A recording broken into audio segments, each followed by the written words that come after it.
Contra Krugman, episode 209. Welcome to the podcast that takes apart Paul Krugman's New York Times column. Join us as Tom Woods and Bob Murphy teach economics by uncovering and dissecting the arrows of Krugman, Nobel Prize winner, newspaper columnist, and destroyer of nations. It's time for Contra Krugman. Hey, folks, if you haven't done so already, I encourage you to check out my podcast, The Bob Murphy Show. Had some really interesting interviews recently, and I got a lot more already in the can that are going to be released shortly. Check it out at bobmurphyshow.com. Hey, everybody, it's Tom and Bob with another episode of Contra Krugman. Remember, we're doing every other week now with Contra Krugman. And this time we mean it. This time we mean it. That's right. Not like last time, but this time we mean it. And this time it's also working very well because we're able to pick out a column that has something to do with economics that is fruitful food for thought, at least after we filter it through our, correct thinking brains. The column is Democrats, avoid the robot rabbit hole. It's from October 17th, 2019, linked at contrakrugman.com/209. And the gist of this column is that Krugman thinks that the Democrats, obviously most prominently Andrew Yang, but not only him, are making a mistake and going down the wrong path when they get overly concerned about, oh, by the way, hello, Bob. Glad to have you here. I forgot to say so. I just started right in. Hello. Thank you. Hello. My name is Bob. I am going to participate. I'm doing a robot. Yeah, that was good, robot. Yeah. See, every other week now I'm out of practice. I forget, I got to say hello to Bob. All right. Well, we've said hello to Bob. You get the gist of the column here. For what it's worth, Tom, I wasn't slighted. I was really eager for you to jump in. I'm not even being sarcastic. So okay, well, you good, did a good job good. selling it. So I think it was just the excitement that Krugman actually wrote a column that would lead you to believe he was an economist. I think we were just I know giddy, that was a gift. Yeah, it's a gift. It really is. So anyway, he's saying that it's a mistake to go down that road because he says that the evidence for this, the alleged automation apocalypse, is thin and unconvincing. He says that for somebody like Elizabeth Warren to come along and say that the real problem for American workers is not so much automation as it is free trade, that is a trade policy. He says that that's not altogether wrong, but he says she is wrong to think that changing trade policy is going to do much to bring good jobs back. He says she's on much firmer and more solid ground when she moves on to her wider agenda of tackling inequality and the power of the wealthy, as Krugman puts it. And he says the best answer to this question in the recent debate came from Bernie Sanders. Now, you'll recall, if you're a longtime Contra Krugman listener, that Krugman was very much a Clintonite over Sanders and was not favorable to Bernie, was very critical of Bernie and his economic advisors. But here, I happen to think Krugman has seen which way the wind. I'm not supposed to be doing this. I'm supposed to be summarizing the column, but to heck with it. I'm out of practice. I think what's going on here is that he sees the way the wind is blowing. It's blowing away from Clintonista establishmentarianism and more toward progressive Sandersism, and I think he doesn't want to be left behind. But anyway, he says that Bernie, yes, his job guarantee, federal job guarantee for everybody, is probably unworkable, but he says Bernie is surely right to say there's plenty to do in America in terms of work. And yes, he's right. We should have large-scale public investment. And this is a great idea in response to persistent economic weakness. And Krugman says this persistent weakness is not about automation. It's about, well, what else for a Keynesian? Inadequate private spending. So why are we fixated on automation?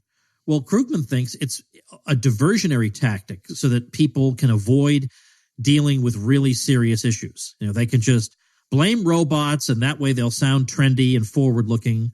But this gives them an excuse not to support policies that really address the causes of weak growth and soaring inequality.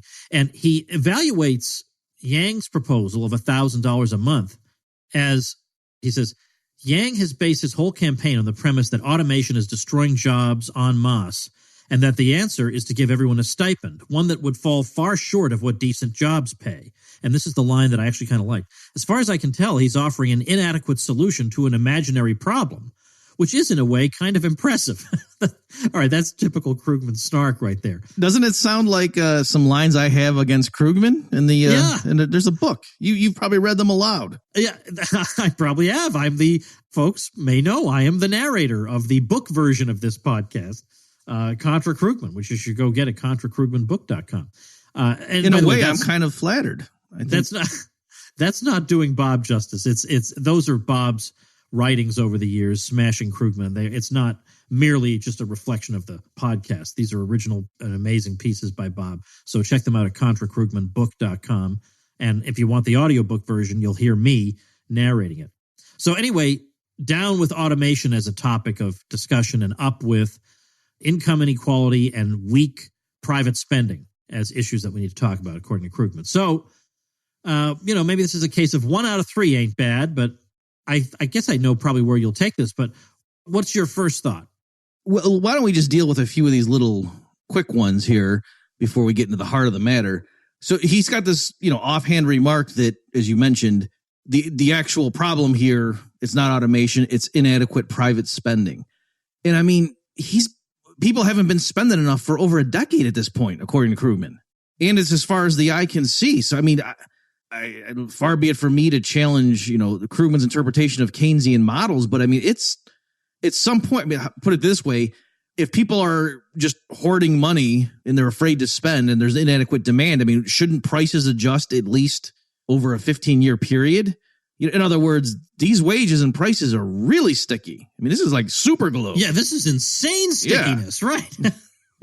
So, I mean, but joking aside, I mean, again, I'm sure somebody can come up with some kind of model that explains this, but in other words, it made sense when they say, there's a housing bubble that popped, and so everybody's tightening up because they want to pay down their debt and whatnot, and there's a huge drop in demand, and those Chicago school types or those real business cycle people will tell you wages and prices automatically adjust, but come on, that's not going to happen in the real world.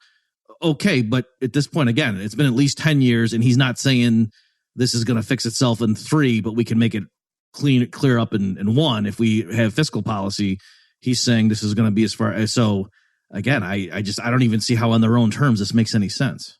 I actually hadn't thought of that they've been saying this thing and ringing this particular bell for so darn long that you're right. I mean, I don't know that old-time Keynesians would have imagined that they could have sustained that explanation over such a long period of time with a straight face.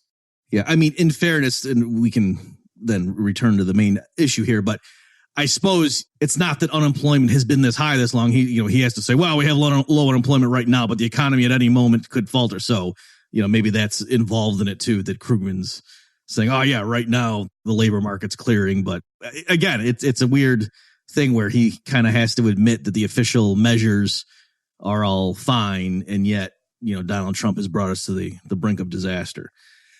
Let's see. I did like, this was kind of funny. I don't think you mentioned this in the summary, Tom, although the summary was a bit of, open mic night or something. You kind of just took it. Sorry, yeah, no, I mean, it was your beat poet or something. I don't know what you were doing, but it was good. It was good. I liked it. He goes, so he's talking about Aaron Burnett, and Krugman was depressed at how bad the moderators were. And, again, Krugman starts out strong. I mean, you start criticizing CNN, okay. And he says, Burnett declared that a recent study shows that, quote, about a quarter of U.S. jobs could be lost to automation in just the next 10 years, end quote. So that's what this Burnett lady says, to summarize. And then Krugman clarified, what the study actually says is less alarming, it finds that a quarter of U.S. jobs will face, quote, high exposure to automation over the next several decades.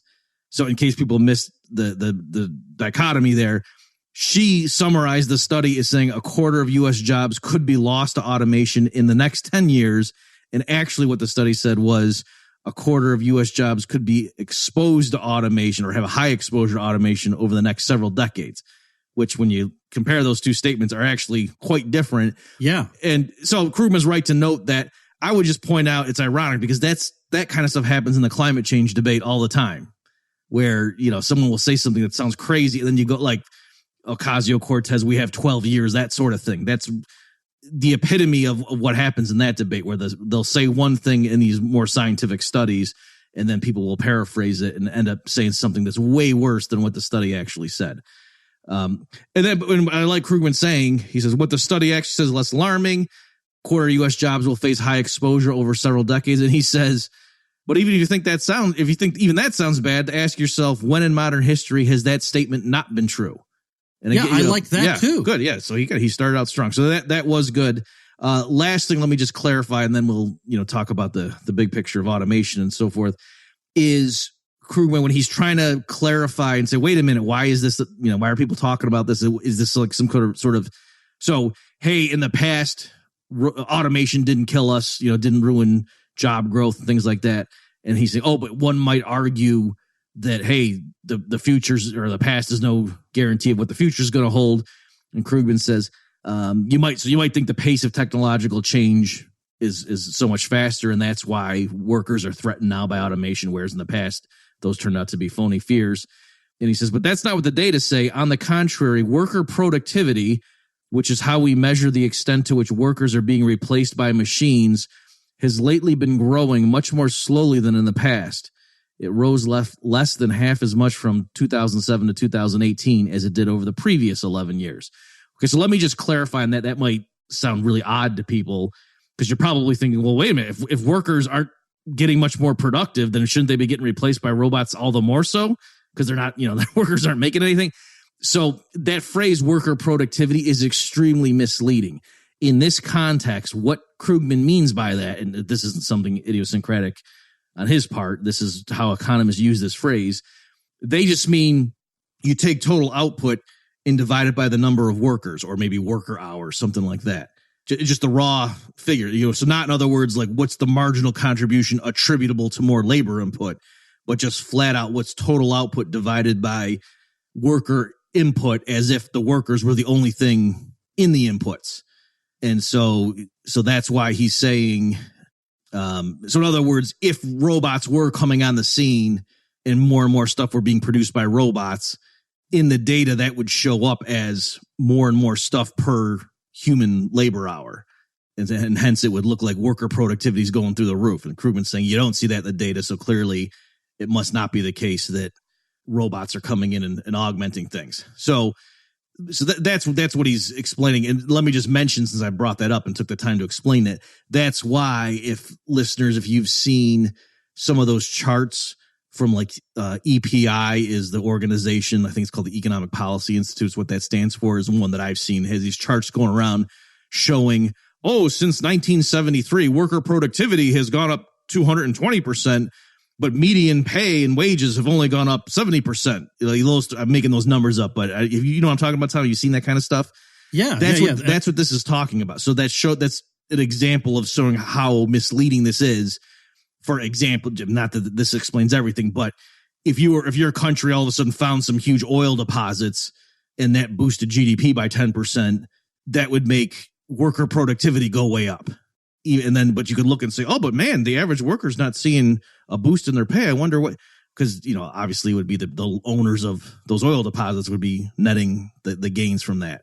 And so that's the kind of thing that's going on there, that it's when they call it worker productivity, which would lead you to think it was the productivity of the workers, but actually that's not really what it means. Certainly not on average, or I guess actually marginal is the term I should have used there. So anyway, that's what his argument is. I guess, should we talk, Tom, about how to think about automation? Yeah, probably. I mean, I've done a little bit of it on the Tom Woods Show here and there, but I think, having interacted with some of the Andrew Yang people on Twitter, I'm more or less getting a better grasp of their argument, because some people are saying, these Yang people, like just the other day, for example, there's a politician or guy running for some local office somewhere who seems to be a Yang sort of guy. And he was talking about the transition from Blockbuster to Netflix. Oh yeah, I saw that. And you saw how many jobs were lost at Blockbuster, and there are not nearly as many jobs at Netflix. Now, of course, there are many ways you could look at that. And one of them is did you, Tom, can I ask you, did you do your imagine being this person? Did you deploy that one on that guy? No, on this guy, it was more like because a robot could do that. Look, I think I said something like, imagine looking at the world this way. Oh, that's such a huge difference from what I said. No, because in other words, when I say imagine being this person, it's meant as just absolute ridicule. But I was genuinely flabbergasted that somebody would look at the transition from Blockbuster to Netflix and say this is a terrible example of how capitalism hollows people out and whatever. And that's such the wrong way to think about it for a lot of reasons, just one of which is an argument that a lot of people made, which is that Netflix makes movies and therefore employs a lot of people who aren't, let's say in the Netflix front office, but they have a ripple effect of employment all over the place in all the different projects they have going. So they're not just selling movies or renting movies the way Blockbuster was. They have a whole different business model. But anyway, that's not even the point. I mean, I get what you're saying. Yeah. Instead of people just getting one movie for $5, and then if they don't bring it back on time, it's another $20 penalty or something. You better rewind it. Be kind. Rewind. Yeah, exactly. But for like what, $14, they get 8 gazillion things. There's no way that you could look at that and say that's a bad thing. But anyway, the whole reason I point this out is when I started interacting with people on that, I kept getting people saying, look, we in the Yang Gang are not saying that we should be Luddites and try to halt automation. We're saying that we need to recognize that it can be disruptive, that it's happening faster than ever before. It's displacing more people than ever before. And we just want to bring about a softer landing. So it's not, they were insisting to me that they're not stupid idiots. They just want to help people transition better.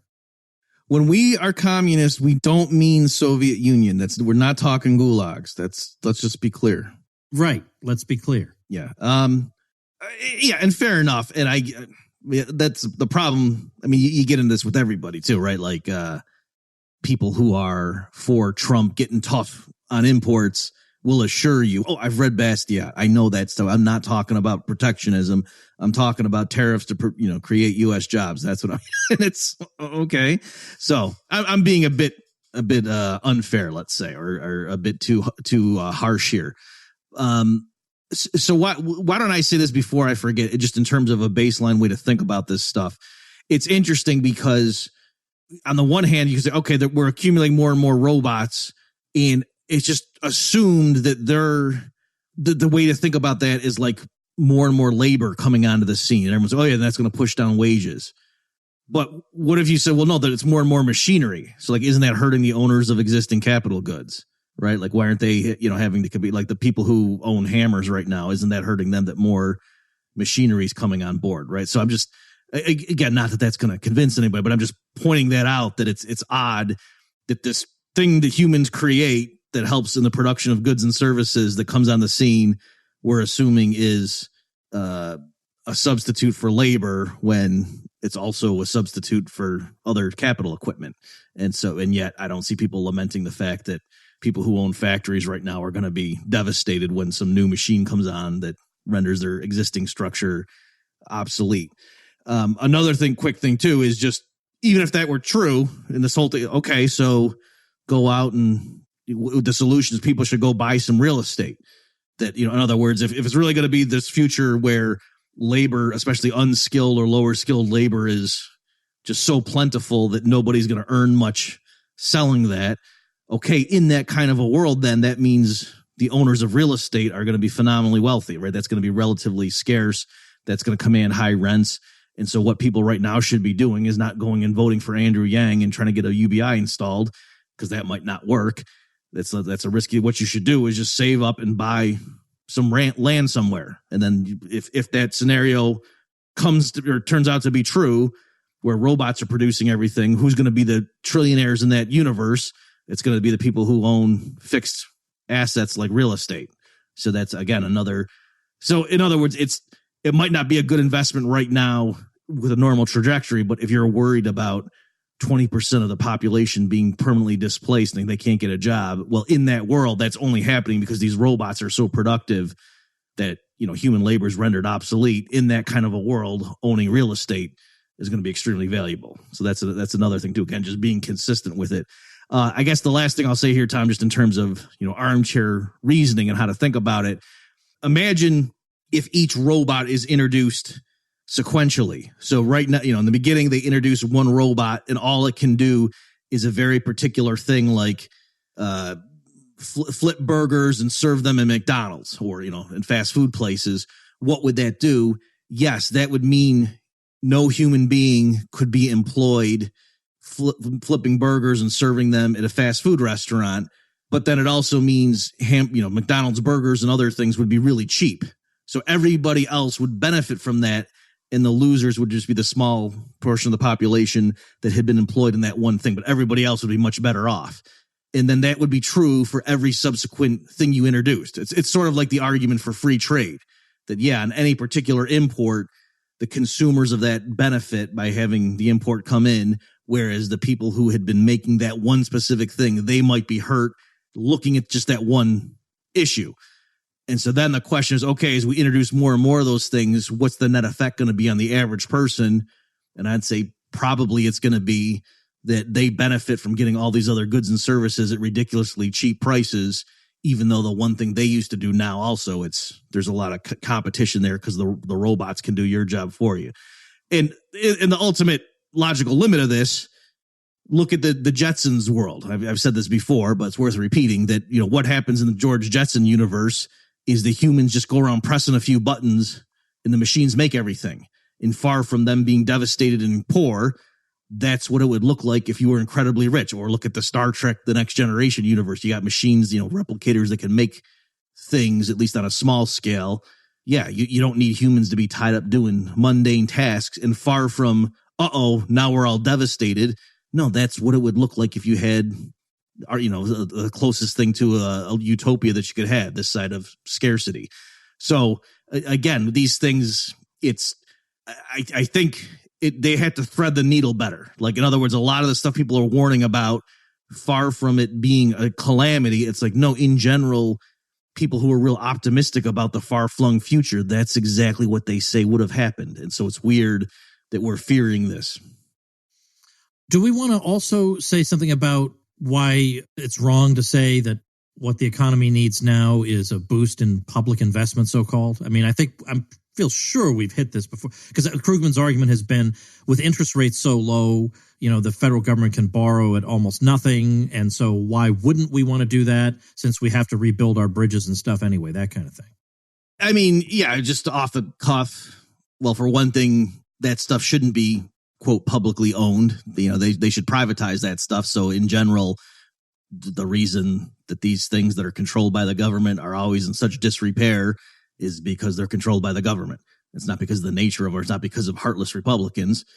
You had roads that were privately owned. In addition to not having as many potholes, you also wouldn't have traffic jams as a regular thing, because they would charge tolls accordingly.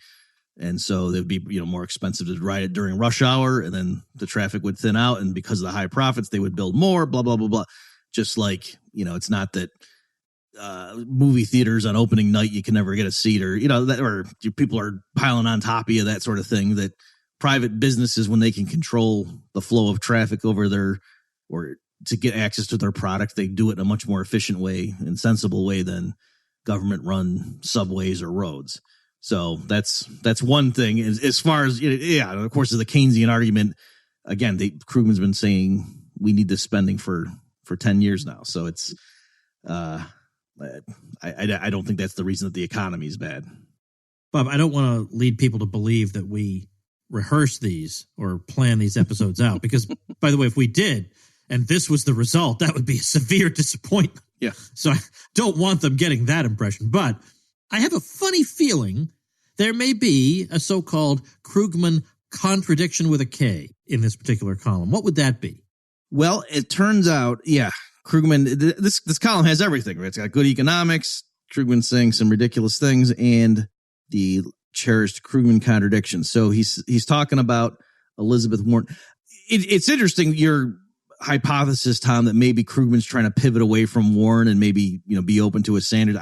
I don't know whether that's what's going on, but here, I think he's clearly still trying to salvage Warren. So just to set the context, he says, Elizabeth Warren questioned Burnett's premise, saying that the principal reason we're losing jobs is trade policy that has encouraged jobs to move overseas. This claim was slammed by the fact checkers at the Associated Press, who declared that automation was the primary culprit in manufacturing job loss between 2000 and 2010. And so now here's Krugman, defending her. As it happens, Warren was more right than the supposed fact checkers. Reasonable estimates say that trade was responsible for a large share of manufacturing job loss in the decade before the Great Recession. So that jumped out at me because I said, because Donald Trump has been blaming the loss, particularly among coal miners, but just more generally, manufacturing job. He's been blaming that on outsourcing to China. And Krugman has always been saying, no, Donald Trump is completely full of it. Trade has very little to do with these job movements, right? And so just to make sure I'm not crazy, I went to look it up and I found an example. So this is from May 19, 2015. The title of this is Trade and the Decline of U.S. Manufacturing Employment. Krugman starts out in this 2015 post. As Matt Iglesias notes, many people believe that U.S. manufacturing has disappeared because it has all moved to China and Mexico, but they're largely wrong. Okay. And so, that's what Elizabeth Warren was saying. And then just to seal the deal, I'm not going to go through the arguments he gives, but the concluding paragraph of that 2015 post is this. For the most part, in other words, declining manufacturing employment isn't due to trade. Again, that doesn't mean that trade deficits are okay or that trade hasn't had other effects. But even if we'd had a highly protectionist world or in some other way had blocked the move into the trade deficit, we'd still have seen most of the great decline in industrial jobs. So here, Tom, you might have thought, no, Bob, that's not a contradiction with a K. That's just a flat out contradiction with a C. And I thought, well, maybe it has to do with the timing because, when he's defending Warren, he says before the Great Recession. But no, I mean, what Krugman was saying in 2015 includes that period. So here's what I think it is, Tom. You ready? Okay. If you look, Krugman, when he's defending Warren, he doesn't say, I, Paul Krugman, think this is what's going on. He says, reasonable estimates say that trade was responsible for a large share of manufacturing job loss. And as that Matt Iglesias post said, that was the news hook to say a lot of people have been saying this, but actually, I don't think that's right. So I think that's what's going on. I think in this column, Krugman is just referring to the fact that, a lot of people have been saying that, even though Krugman's on record before saying, and those people are all wrong. I think that's what's going on. Maybe. So that was, it was a fun one. It's good to be back in the saddle here. I like this. Yeah, that's exactly how I would put it. All right. Well, there's for those of you people who want to have a Krugman column with some economics that we can talk about, there you go. You got it. Linked at contrakrugman.com/209. And can we say one more thing? Yeah.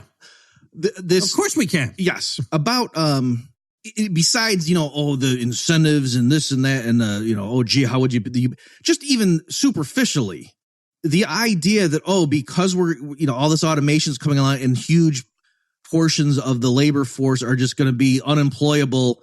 And the way we're going to solve that is to have the federal government just institute this new dole to get everybody on that. And I think I said this in previous episodes too, Tom, where a lot of billionaires are on board with this stuff. I mean, in terms of so is that the future we want, where a few billionaires own all the robots and most of the population just sits back, playing video games and getting checks from the government? I mean, in terms of a totalitarian future state, I mean, that's kind of what it would look like, right? I mean, so it's not merely that I'm saying, oh no, actually this is impractical in the incentives. It's just the whole vision gives me the creeps. So I just want to say that. Yeah, and by the way, I gave you an awkward pause just to complete the trifecta. And by the way, it's way more than three things, but I couldn't think of a word that's as awesome as trifecta that includes more than three things. I just meant all the features you look for in a Contra Krugman episode. The only thing that's missing is the promotion of the Contra Cruise. I would say that is the only thing that's missing. But you know what? Let's solve that. We're doing the Contra Cruise again, October 17th through the 24th, 2020. And Scott Horton's joining us, and Dave Smith is joining us. And if you're a longtime listener of this podcast or the Tom Woods Show or the Bob Murphy Show, You know those people. You know how great that's going to be. So you can go to ContraCruise.com, sign up, get an early bird special bonus. So there, I think that does it. We have now covered every base. There you go. Excellent. The only thing that's missing is me wrapping up the episode. So I think I'll do that. Yes. So that's it, everybody. Hope you enjoyed this. We'll see you next time. Thanks for listening to Contra Krugman. Subscribe to the show for free on iTunes or Stitcher at ContraKrugman.com. You'll also find detailed show notes pages, our blog, books by Tom and Bob, and more at ContraKrugman.com. See you next week. Like the sound of Contra Krugman? Our audio production is provided by Podsworth Media. Check them out at Podsworth.com.